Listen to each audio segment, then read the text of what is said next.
So welcome to the Secure Dynamics panelcast.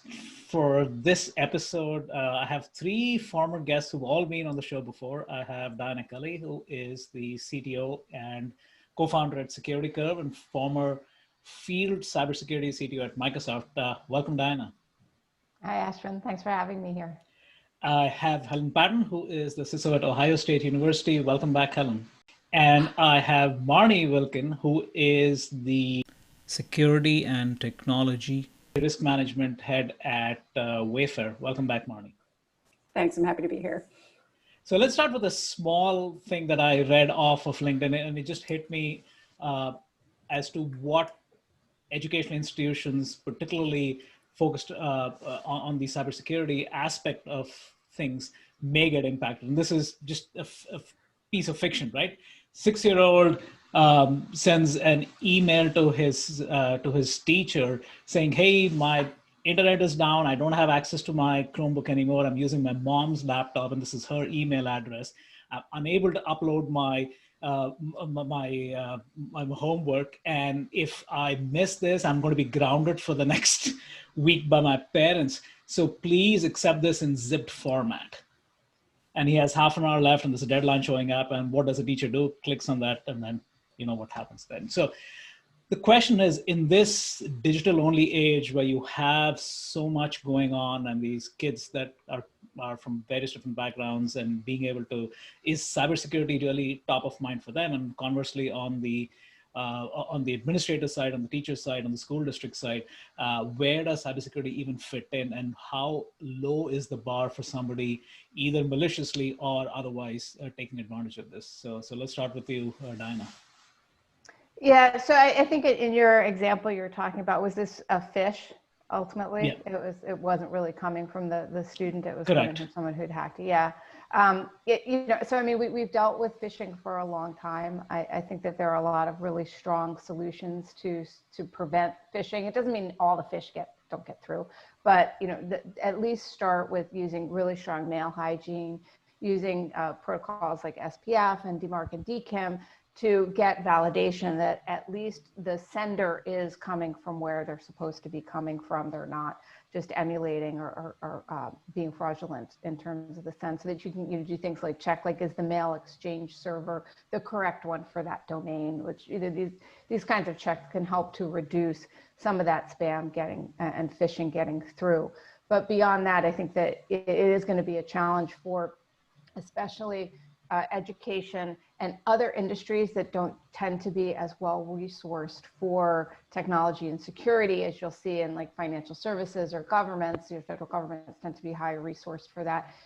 Schools have a lot that they need to spend on, and there isn't always enough budget or resource to go around for security. So you make a great point that moving forward, as attackers are figuring out that they can monetize and go after some of these other targets, that they have to, these entities, things like both education and higher education, public and private, are going to have to start looking at ways that they can increase and up the game on security protection.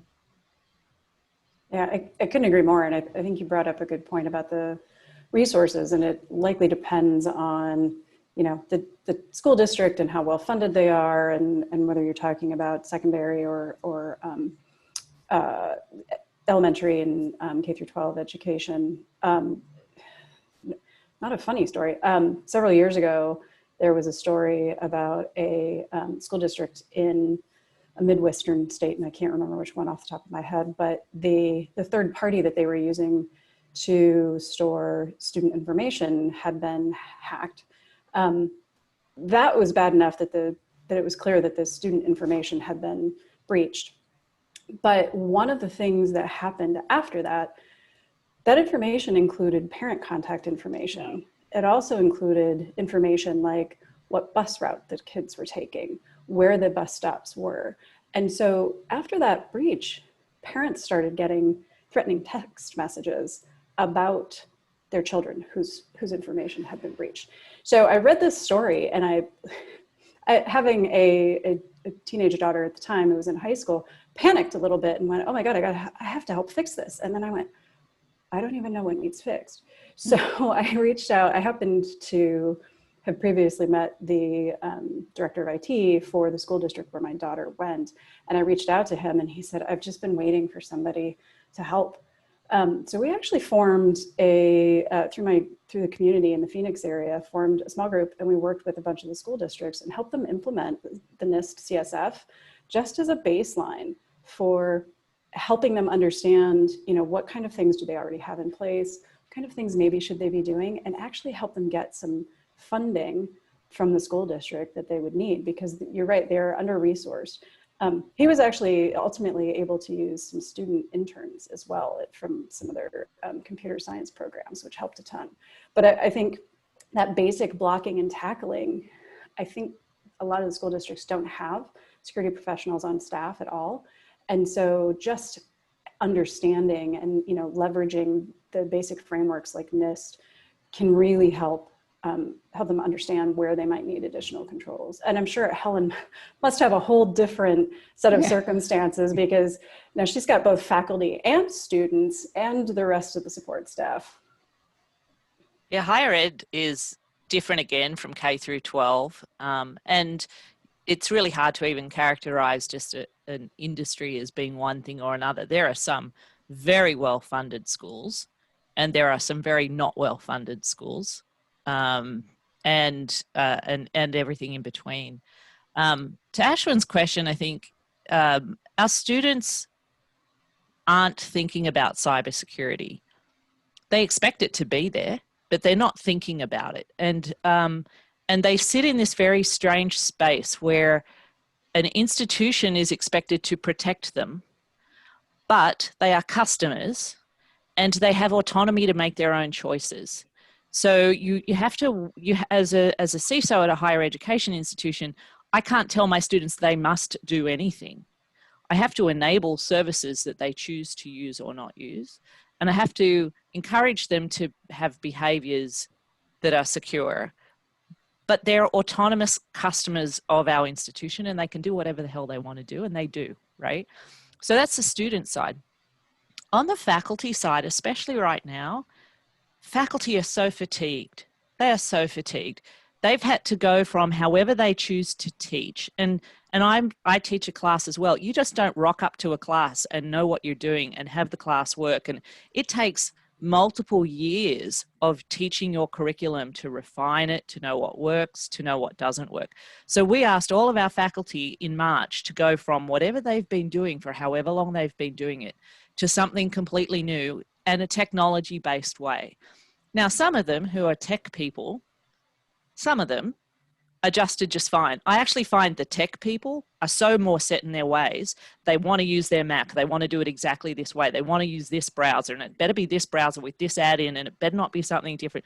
Like, don't tell me that people who know tech are super comfortable with change, because they ain't. Or you're a faculty member who never touches tech at all, right? You never had to touch tech. You were in a discipline that tech didn't work very well. And all of a sudden, not only are teachers expected to teach a class, they're meant to engage with students who are now struggling with their own whatevers at home over a format that they haven't had to manage before. And oh, by the way, while they're doing this, there's a national pandemic going on, there's a national election, there's Black Lives Matter, and there's everything else going on in between. And so for us to go, I really think it would be in the institution's best interest if faculty would pay attention to cybersecurity. Forget that, right? It's not going to happen. So, so from a security perspective, all the things that Diana and Marnie talked about, absolutely. But we've got to be able to provide services that are largely invisible to the users. If they've got to think about doing something in a secure way, they might, but they probably won't. And that's really been the challenge of COVID in the education perspective. Everyone has their own risk portfolio, right? And the risk right now is not dying. And so somewhere down the line is getting your information hacked, right? And it's just not top of mind right now. And I wouldn't expect it to be. It's not reasonable to think that it should be. But I think those things that you talked about being able to provide invisible services actually applies no matter what industry you're in, because you're right. If they can't do it easily, they probably won't. And so doing things like the basic email blocking and tackling, providing hooks into authentication mechanisms for your development team or for, you know, the marketing team, you know, making sure that you have security built in, security by design, is really, really important, I think, no matter where you are.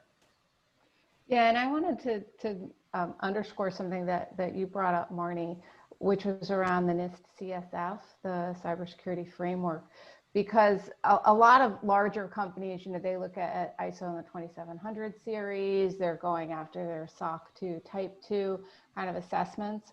But with education and I work with a company called Sightline, which is a nonprofit for nonprofits, that actually builds off of the NIST CSF. And it's because it actually is a little bit easier lift for smaller companies, for nonprofits, and for those industries like education that may not, in some schools, some districts, may not have the resources. So I think you're really spot on with looking at the NIST CSF as a framework that's achievable for organizations that are earlier in their cybersecurity journey. So one last question, and Marnie, you touched upon this, and there was there's a edition today in the Wall Street Journal talking about cybersecurity, which I love, by the way. But one of the things they talked about, which I found interesting but not practical at all, is one way to reduce risk is stop collecting data you don't need. And so for me, on the one hand, you have all of this AI and machine learning and the need to collect data and instrument everything till the nth degree, right? You don't find .coms anymore. All the domains are .ais. And on the other hand, Marnie, like you said, there is human error. And one of the things they're talking about is, hey, a Zoom class ends, the recording continues by accident, and the student, he or she, forgets to actually leave the Zoom session. So what's going on in his or her house is getting recorded. Right now, it's like, so the perimeter has changed. So really, I mean, the question to all three of you is, who ultimately owns this? Yes, I mean, the districts don't have the resources, and yes, you have nonprofits chipping in and Good Samaritans and vendors chipping in, but ultimately, how much data is being stored? Where is the data being kept? Is it encrypted? Are we anonymizing the data? I mean, ultimately, is this even practical to imagine that, hey, there is going to be a breach that happens, and like Marnie, like you said, it's no longer just restricted to the students, but their extended families and everything else, right? So I'll jump. I think from a regulations perspective, the companies are still on the hook, and they're not only on the hook for themselves, but their entire supply chain, which is really problematic, right?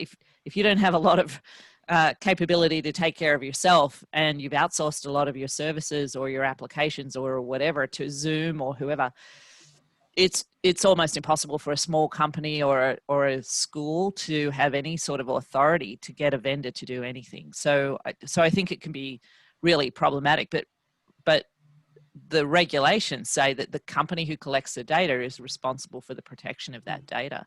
However they collect it, and even if they collect it accidentally, they're still responsible for that. So it's I think a challenge of which everyone faces. Technology is moving faster than the regulations can keep up, and certainly our legislators can't keep up. And so we've always got this lag around what we're using technology for and what we're capable of governing it with.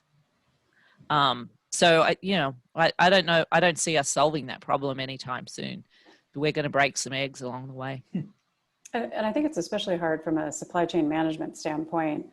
You know, when you already are resource strapped, you're looking at using SaaS software or using a vendor as a way to help bridge that gap from a resource standpoint. But it doesn't relieve the company or the school district of the accountability that comes with collecting and owning that data. And I think that's where the lack of resources really has an impact. You don't have the resources to do it yourself, but you still have to have the resources to manage that relationship and understand if they're meeting those basic requirements. But if you don't even have the staff to know what those basic requirements are, it's really hard to expect them to try to do the same thing with a vendor that they're working with. Yeah, I think. Go ahead. I think the other thing I just sort of throw in, especially when you're talking with K through 12, a lot of our regulations and a lot of our business transactions are predicated on an assumption that you've got two adults who can consent to the transaction and can choose the transaction. Well, I'm sorry, you can't tell a 6-year-old kindergartner on Zoom that they have authority or consent or agency in that space at all. And their parents can't even necessarily have authority and agency. If you're going to a public school system and that's your option, you can't opt out. And I don't think we've really thought through the fact that the people using technology are not always consenting adults, and we've got some work to do in that space as well. Sorry, Diana. Yeah, excellent point. And I was just going to comment on with the supply chain. I think that any educators out there listening, I think there's going to be some level of reasonableness. So, for example, Zoom was saying they had end-to-end encryption. It turned out that maybe they didn't quite understand what that meant, but it really wasn't complete end-to-end encryption. Any school system that was using Zoom, while yes, there was an end-to-end encryption, I don't think that the school system would be called out for being not doing their due diligence, for example. So I think some level of reasonableness, trying to work with trusted vendors and trying to understand what their security models are. I think that'll go, pretty far. I think also you can do a lot with just figuring out what data to keep and what data not to keep. I was one of the people whose social security number went into the wild very early because I am a proud Eagle. I love Boston College, graduated from Boston College. When I went to school, my ID was my social security number. And Boston College got hit years ago, and everybody's IDs got out, and that meant my social security number was out. So there's like a really quick fix for a school: have a unique student ID that's not connected to the social security number. So I think any school should be looking at, what data are they keeping? What data do they not have to keep? Because we tend to, it's so cheap. We can store everything, but think about, do you need it? Is there a risk associated with keeping that data? And then with the students that are getting on, making sure that at the very least they can, because I agree, a 6-year-old can't quite understand what they're consenting to when they're getting online, but they can understand how to get online, what a password is, what a secret is, and why they need to protect it. So giving them sort of age appropriate training for security, and I think can help a lot too. I think it would be good, and I know especially college institutions already have a lot going on. I know a lot of the K through 12 curriculum have started including some amount of digital citizenship into the curriculum. I mean, frankly, one more thing that the teachers have to figure out how to fit in, but it is important because that's what everybody's using. I think I said this on a previous TechCast, that one of the things that I've seen in reports is that employees where companies practice phishing campaigns, employees who have come right out of college have a much, much higher click rate than employees who have been there longer. Now, part of that's the training, but part of it is an interesting piece of information, because clearly the kids are not really getting that training as early as we think they're getting it, and don't necessarily understand. So trying to figure out how do we continue that digital citizenship training all the way into adulthood. Very true. And again, great conversation. Again, thanks for your time, Diana. Thanks for your time, Helen. Thanks for your time, Marnie. Looking forward to future conversations. Thank you.